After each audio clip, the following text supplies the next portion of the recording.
What a fun group of people. We have some really awesome thinkers here, from folks who are the nonprofit side, folks who are in foundations, different public serving agencies, juvenile courts and administration, people who are in the religious sector and kind of crossing a bunch. So this is a really fun, unique mashup of folks that we have today. And it's just so awesome to see everyone's faces and introductions there. I think we can go ahead and start, Malachi. Angela.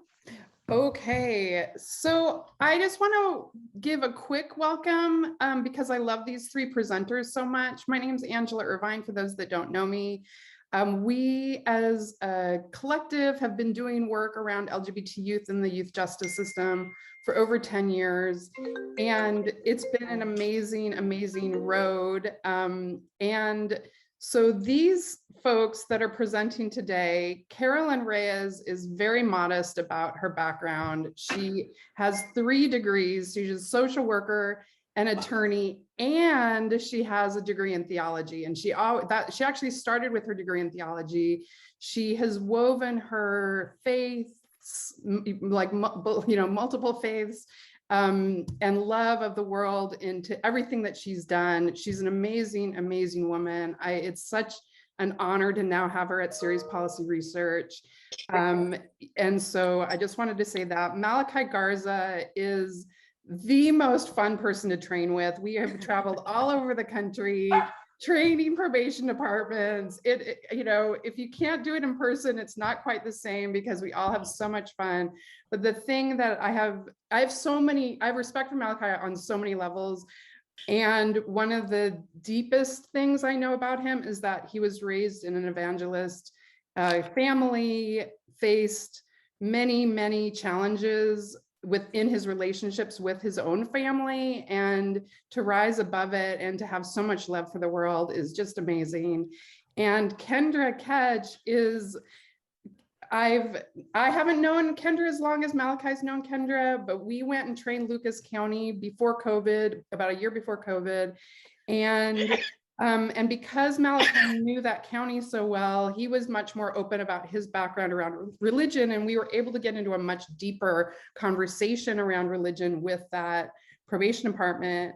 And Kendra Ketch felt comfortable enough to share her own personal life story and how she's bridged her experience with gay family members and her own religious faith. And I just thought she came into that room with so much love and so much courage. And I've had a tremendous amount of respect for her ever since.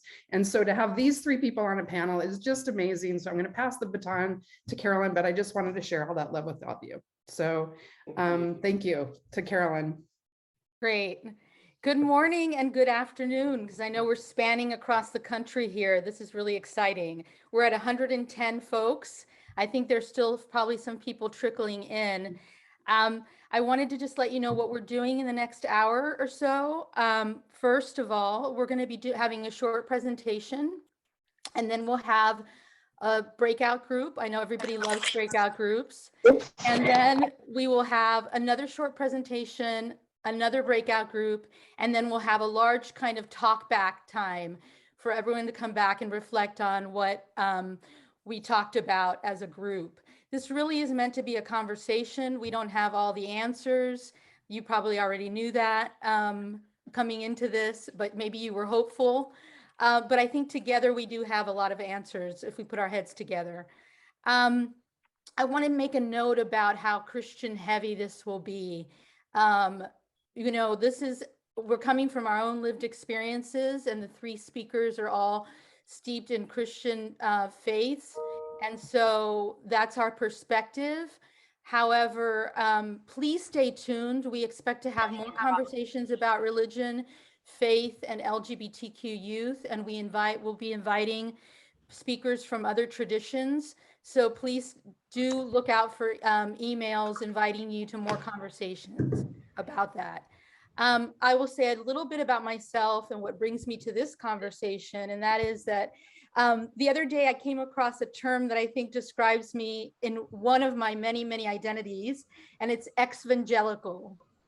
I was born and raised a Catholic, but in a very nominal way, very just culturally Catholic. And when I turned about 12 or so, I became a born again Christian. And I ended up going to an evangelical college. And it wasn't until I went to seminary, believe it or not, that I kind of shed my evangelical background as much as I could. And I got a degree, as Angela said, in theology with an emphasis in religion and society. But I have a really soft spot in my heart for evangelical Christians and conservative Christians generally. So that's what brings me to this conversation today. Kendra? Oh, I'm sorry, my pronouns are she, her. Hello, everyone. My name is Kendra Keck, and my pronouns are she, her, hers. I formerly worked at Lucas County Juvenile Court, where I had the pleasure of meeting Malachi and Angela, and many of you I see out on that call, and participated in the SOGI research with them, and just learned so much. And I'll tell a little bit more about my story of why my heart is behind religion and supporting LGBTQ. Since COVID hit, I transitioned into starting up a community nonprofit called the Art Tatum Zone in Toledo, Ohio. And we're truly serving the heart of the city. The zip codes we're serving are disadvantaged, poverty rates of over 60%, and all sorts of other things that we're seeing in the community, extremely high violence, things of that nature. But as Malachi said it best when he hit Toledo was, where are all the gay kids? Where are they at? And we in the justice system said, well, we're not seeing them. Well, what couches are they on? Where are they couch surfing? And really opened our eyes up to how we as a community need to better serve the LGBTQ population. And the Art Tatum Zone was born out of a non-denominational church in Vision. And we serve in 6 different areas, the community, but really bought in from the community and what the community needed to see of how we developed our programming. So we choose to serve on the basis of love and loving everyone, loving, respecting everyone, and understanding everyone's value. And that's what I've been doing for about the past year and a half. Awesome, awesome. Well, thank you so much for those kind words in your intros, and Angela, our overall intro. So my name is Malachi Garza. I have been working in the field, particularly of juvenile justice, diversions and alternatives, and some internal reforms on practice and policy for the last few decades. And at the same time, I've also been doing a lot of work in the country around popular education, training, building different programs for nonprofits and different national networks trying to change the world.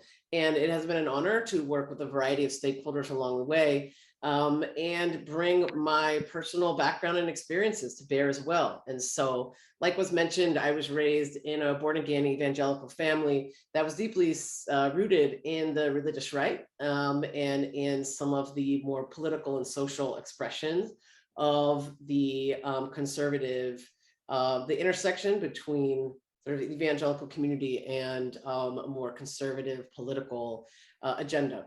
And through that set of experiences, I think what I have really come to know is both a God of wrath and a God of love.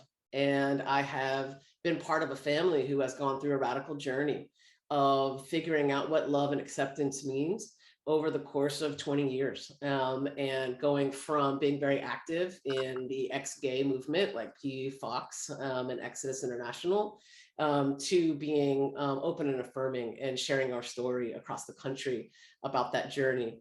It's been very interesting to bring that background to bear, and also my own interest in liberation theology to a social change context, as well as a systems change context. And this conversation, I think, is so awesome because it's actually reflective of a passion place. I think Kendra and I were just like in a Toledo training with probation, like, oh my gosh, this and that. And this is actually, this is something that no one talks about, but it's always in the room. This is something there's a lot of coded language for, and we talk around. And so we had this like amazing back and forth during a training, and it really sparked ahas, I think, in a lot of different ways.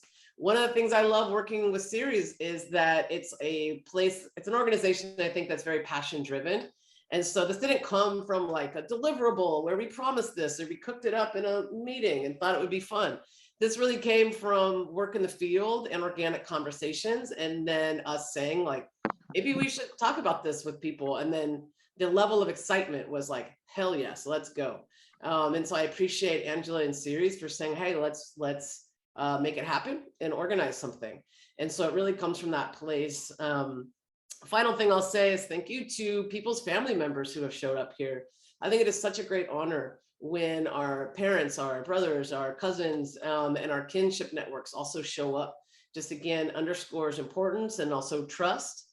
And it's a really sacred invitation to be part of each other's lives. And so big shout outs to folks kin who have also joined us here today. Thank you for participating. And with that, I believe I'm going to kick it over oh yeah, this is just 101, just scratching the surface. We're going to do some more. And then I'm going to kick it over to, I think, Carolyn. Yes. So we've, I think you can move the slide. We have kind of organized this in kind of do's and don'ts, if you will, it's as appropriate when talking about religion, I guess. And the first one that we want to talk about is, next slide, is one of my pet peeves. So I thought we'd get it out right away, which is to not tell folks to leave their personal beliefs outside the office door. How many times have we heard folks say when having these kinds of conversations, well, what you do is you tell people, you leave your personal beliefs outside, don't bring them into the conversation, don't bring them into your work. And I actually think that this is misguided. I was going to say commandment.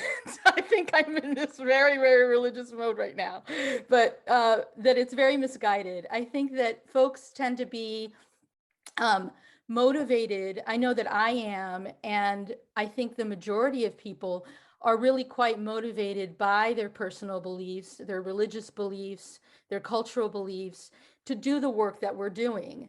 And so to tell folks to leave their beliefs at the door is really not helpful at all. And in fact, it's harmful, because what we're saying is that you're not supposed to bring your whole self to the work. And we want people to bring their whole selves.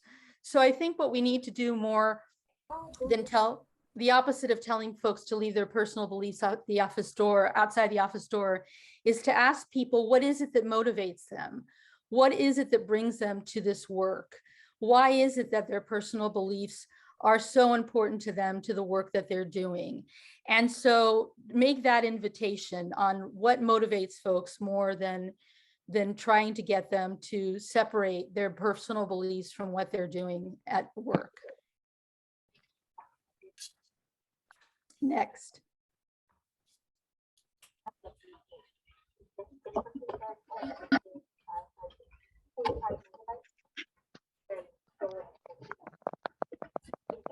We can't hear you.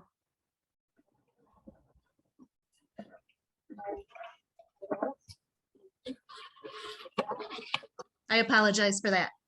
All right, so talking faith at work. I have worked in the government sector at both the local level and been on many committees statewide, as well as now working in a Christian-based organization. And I've also worked in multi-denominational settings. And I think it's important to open up the conversation, to have a safe and respectful atmosphere where we can talk about our faith journeys at work. Of course, the Christian faith is built on the fundamental belief of love and respect and being patient and kind and talking about the truth and trusting one another. Clinton Lacey, if any of you have heard him speak or been at his organization at the Department of Rehabilitation and Correction in Washington, DC, has themed his whole staff values and work around what does love look like, and really looking at love is patient and kind. So where can we find common ground if you're in a multi-faith setting, and where can we continue to grow together as we may have some disagreements? And if we do have disagreements, how as adults do we have healthy discussions to move through those into love and respect everyone that we're working with, and also help families that we're working with? We have families from all sorts of different backgrounds, and you'll be surprised that these types of discussions and possibly prejudices may be happening in households that you're not even aware of, and impacting our youth in one way or another. So how do we support the parents in supporting youth? How do we support the youth? And how do we connect them to religious, community-based services that are supportive of the LGBTQ population? Because those aren't two mutually exclusive things. They can coexist, and they are out there. Okay. All right, next Malachi, slide. I think that's you. Yep. And so this slide, we actually just wanted to, I want to close my door. And we wanted to just say, do not be afraid to offer alternative interpretations of faith, or how one is carrying that. And so the next slide will get a little more into the nuances, but one thing I think is super important is that there has been sort of a hijacking of a identity around Christianity as being haters. And so the first thing I know that I still think when I hear Jesus or born again or evangelical is I think, oh man, hateration, unaffirming, not cool, gonna judge me, and I think it's very important for people who are open and affirming and accepting to say, hey, I am a Christian, or I am a person of faith, and I am supporting LGBT people, to not shy away from it, and to create actually a recognition that there is another way to rocket this out and how to be. So next slide. I had to unmute myself. I'm getting used to Zoom again here. So offering alternatives of faith is a great idea. However, it's important not to get caught up in arguing Bible verses, right? So arguing theology or Bible verses with people who think differently than us. And instead, so we say, don't argue the Bible or theology or whatever other religious text. Instead, focus on virtues and values. Focus on religious values such as compassion and love, humility, generosity, mercy, justice, all of those values and virtues that religions tend to hold dear, instead of arguing Bible passages or verses from sacred texts. Next.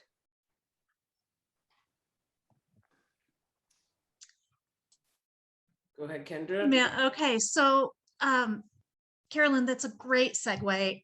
When we talk about what love looks like in the Bible, the "What Would Jesus Do" acronym could be construed as highly controversial, and some people may interpret it differently, or it may be off-putting to others if it's been misused against them. I like to think of Jesus's teachings regarding love, and I think there's a lot of commonalities with even some other religions, if you have people of other religious backgrounds, but talking about love being patient, kind, protecting others, truthful, creating trust, creating hope, preserving relationships, and in the sake of humility, not with arrogance, thinking that, you know, your ultimate way is the right way. Love does not envy or boast or dishonor others.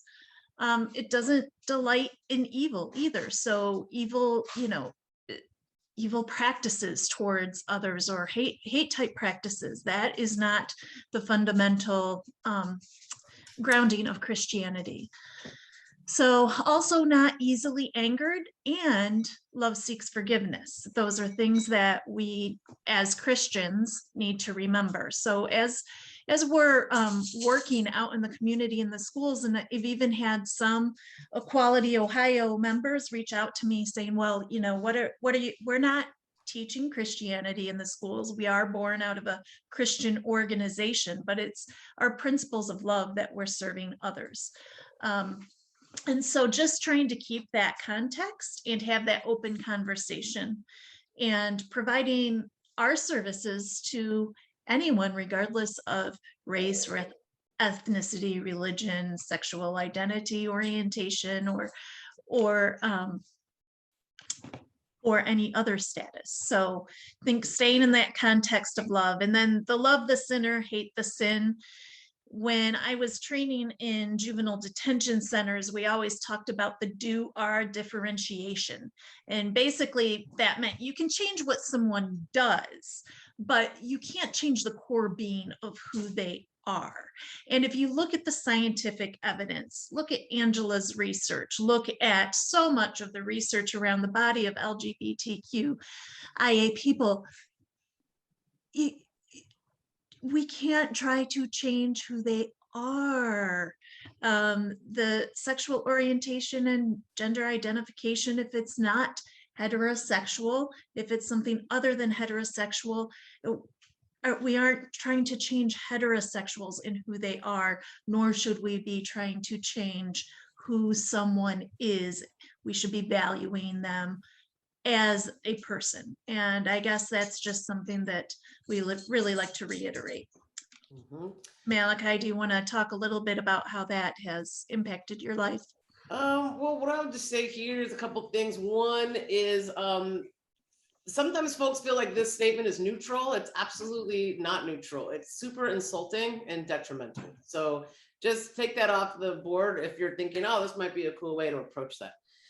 Secondly is, I think what Kendra's talking about, we know with positive youth development that things like gender identity form really, really early. So there's a picture of me here in my little soccer uniform telling my parents, like, my name is Tom and I cut my hair myself and this is what we're doing today. And having no concept of anything sexuality or even crush related, or no experience with that at all, but starting to understand who I was as just a natural way that the gods made me. And so it's a good way to actually talk about, if people are open to the science, like youth development, gender identity formation happening really young. There is also a bunch of studies around the number one thing that keeps kids out of lockup. Number one thing that stops recidivism is a positive relationship with an adult. It is actually a loving, caring relationship that they can lean on. So the little picture here, the lady who took me in when I was like a homeless teenager, really wilding out, changed the course of my life. And then my grandmother there with her "Don't Be Hating on the Homos" t-shirt. Just a real example of a kid who, through this kind of judgment and condemnation, saw themselves as unworthy to even participate and be a positive part of society. But through that love and support and encouragement, then have become a very positive contributing member of society, etc. And so using the data also around young people's development and what has been shown as best practices, keeping kids out of facilities. There's a question there about when people say, I can't support these actions. Sometimes we pull people back to the mandates of our job is actually to help kids be healthy and thrive and stay out of our system. And these are the things that help do that. So next slide. The next don't reinforce the God versus gay narrative. By all means, do not do that. Emphasize instead that LGBTQ people of faith exist and that there's ways to reconcile one's faith and an affirmation of LGBTQ plus people. The fact is that LGBTQ people of faith do exist.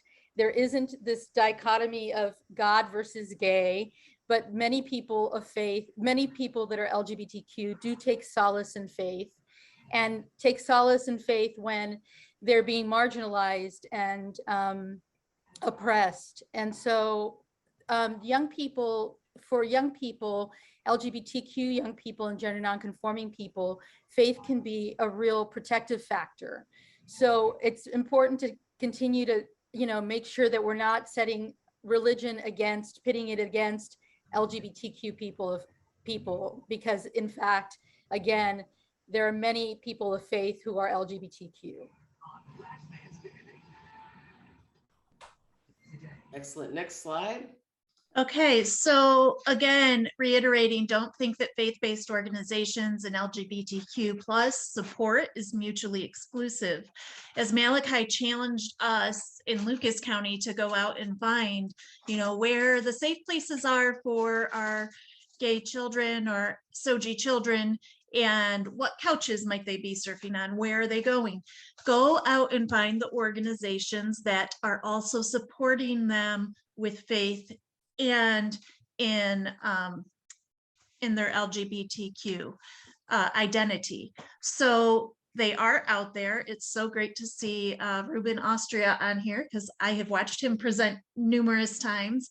And we are ready to love and work with not only kids, but families. I've talked with countless grannies about, I worked with some children as young as second grade,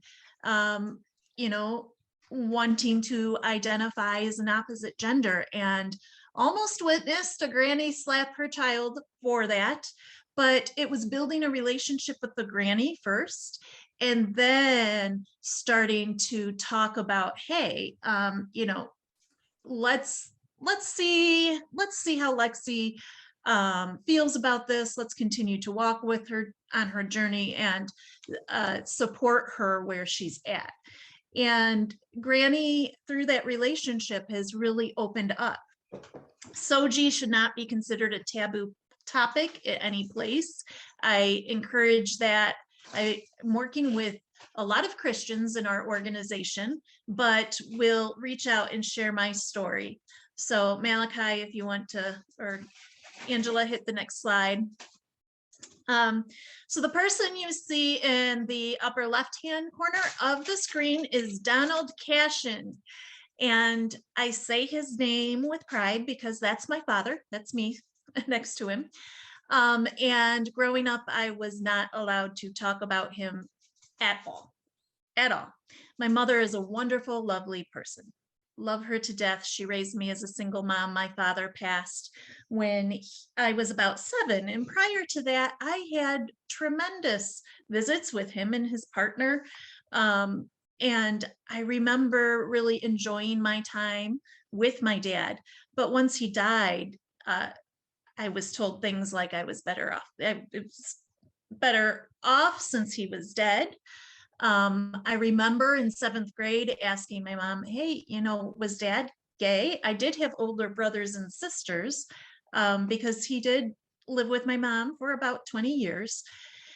But my grandma and my uncle in the little town they lived in virtually denied his existence. Even at my grandmother's funeral, his name was not mentioned. He was a very successful businessman, vice president of a company, but back in the 80s, and the circumstances of his death couldn't even be investigated.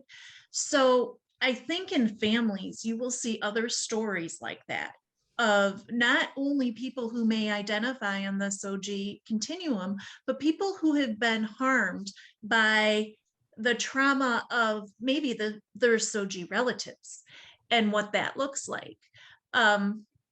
So that is something that as you engage in the discussion in the workplace, you may have people opening up about that. And Angela, Malachi have all helped me process. I remember once I got to college, right away, I was looking at the lesbian and gay organizations to try to figure out what does this all mean? Does this mean I'm gay? What does this mean? Since I was never allowed to talk about it as a child.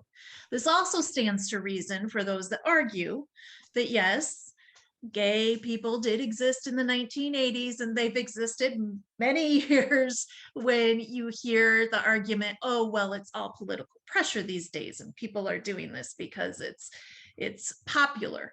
No, that's not the case. And I know many of you know that on the call, but I am willing to share my story. My father was not only a successful businessman, he was a devout Christian. I was raised Lutheran.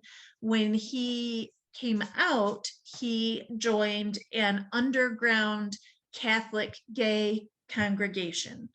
And I've only learned that a couple years ago, but I do remember going to the Catholic churches with him. So this topic of Christians and gays is not new, no matter how many people want to tell you it's new. One of my staff just was recently going through a tragedy of her own, and I've been working with her a little over a year, but she's pretty protective of herself. And she revealed to me, she's like, well, I don't know anything feminine because I was raised by a lesbian mother, and at 13 she went into the penitentiary, and I was pretty much left up to my own.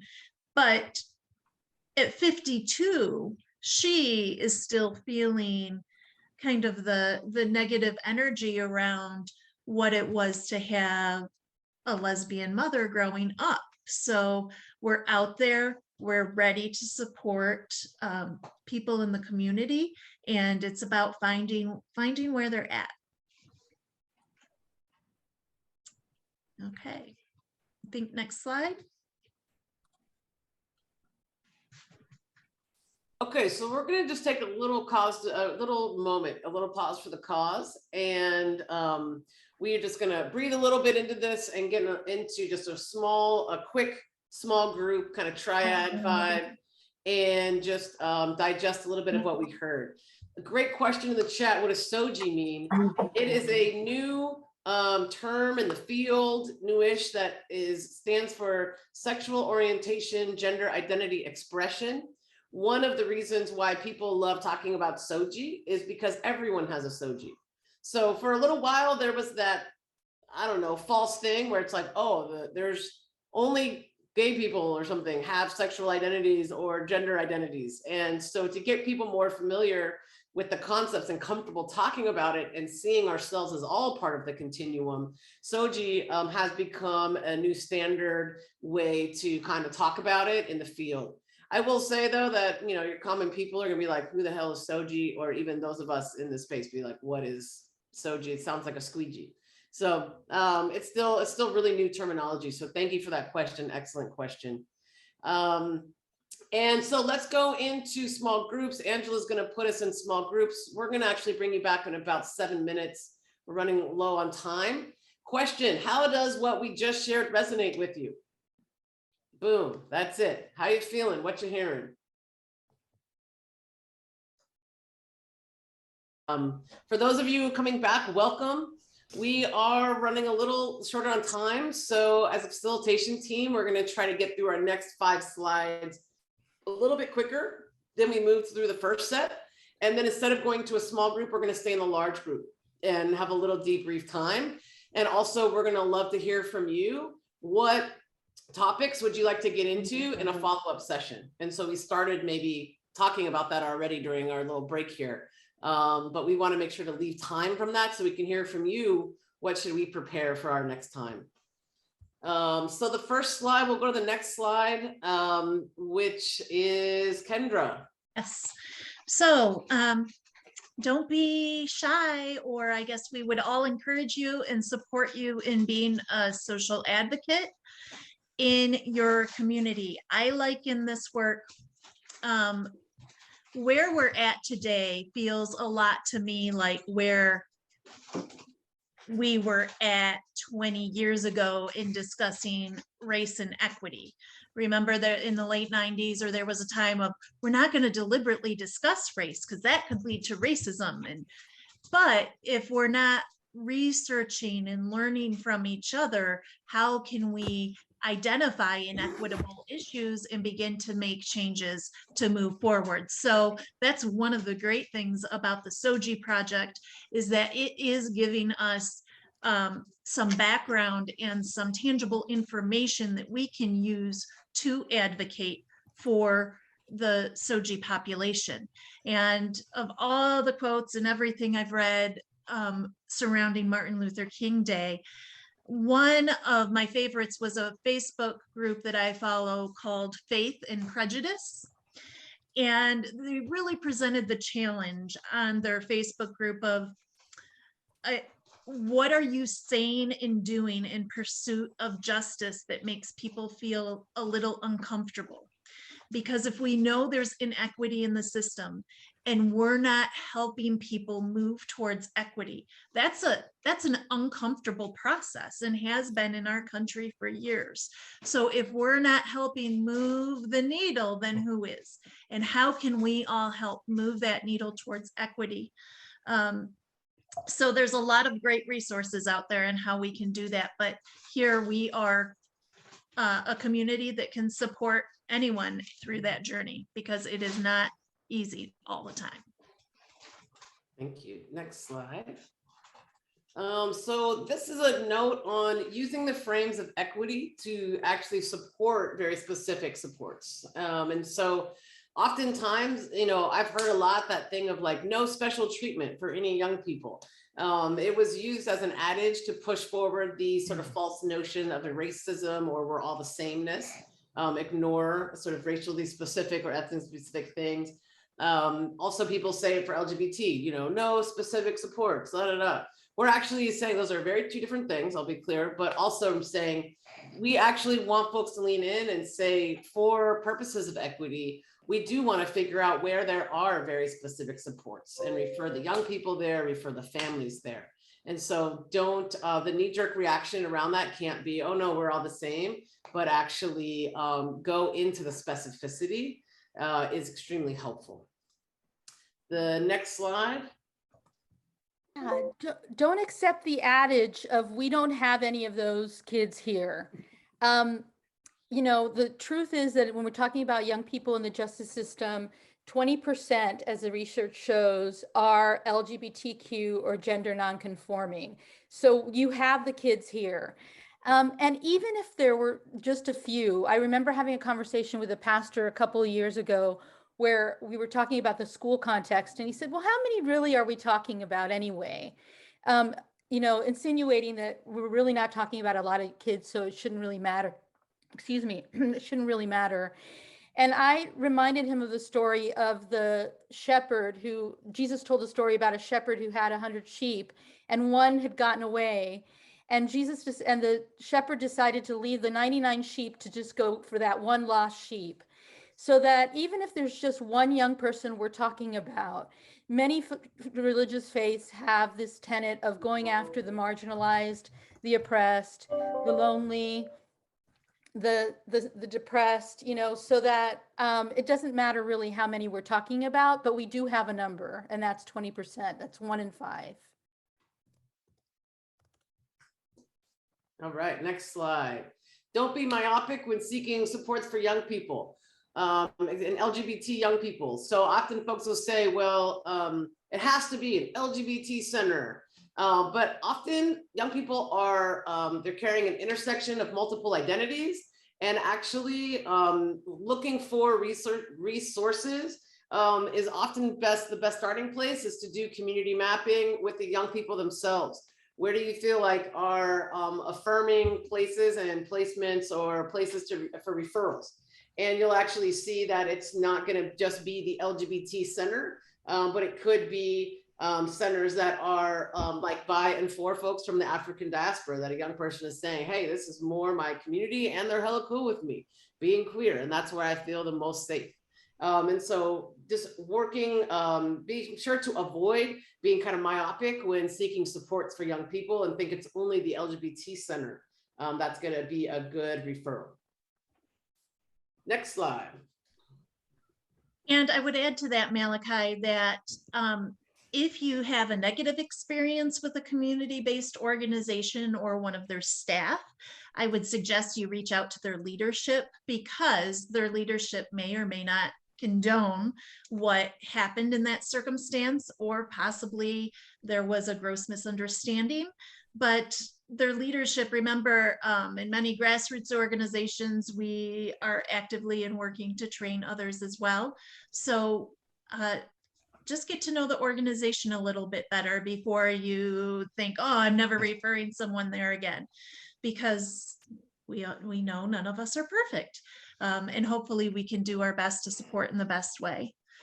And the next slide, I'm not sure where this class of officers is from, but it looks like a class of officers sworn in, and kind of duties as public officials and what the ethical standard is. I know from my traveling around the country and even the state that ethical standards can really, there's the certain code of ethics, but sometimes under different politicians or elected officials, or depending what state you in or where you're at, ethical standards can vary. I have sat in court, or I have sat in rooms with judges where they have said what's on the birth certificate will go. In fact, there was a lawsuit in the state of Ohio that challenged just that the child will identify with what's on their birth certificate. So again, that's how you address the situation in your work context. But remember, you can be a champion yourself, and you can be a voice to those who may be marginalized. So if you do face those challenges where you may or may not be in a supportive environment, please reach out to Angela or any of the other experts that can help bring that voice in the research and all of that information to whoever it is that may be setting policy and standards. There's a lot of great jurisdictions throughout our nation now participating in helping achieve this equity and making sure that children are being served in a healthy way.